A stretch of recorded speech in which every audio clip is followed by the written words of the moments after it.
काय नाव आपलं? सुनील भास्कर रोडपेवार. एवढ्या टेम्परेचरमध्ये आपण छत्री घेऊन फिरताय, काय प्रतिक्रिया आहे?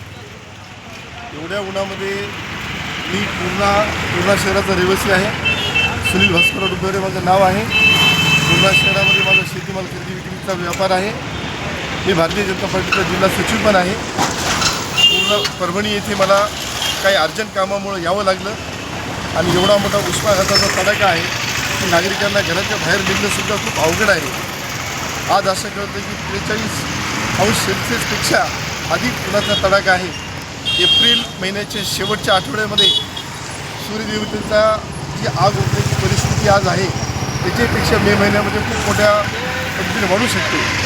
तसं तर 29 एप्रिल ते 12 मे अशा उन्हाच्या झळा नागरिकांना जास्त बसतील असे या ठिकाणी हवामान तज्ज्ञ सांगतात.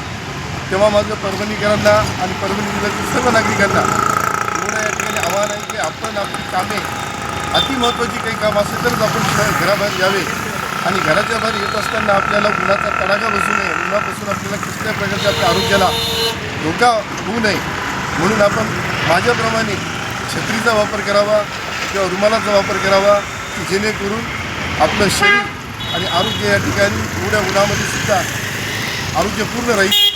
या निमित्तानं मी अशी या ठिकाणी प्रतिक्रिया व्यक्त करतो आणि यांनी मला ह्या प्रतिक्रिया देण्यासाठी या ठिकाणी त्यांनी मला आमंत्रित केलं त्याबद्दल या भाऊचंसुद्धा मी मनपूर्वक आभार व्यक्त करतो.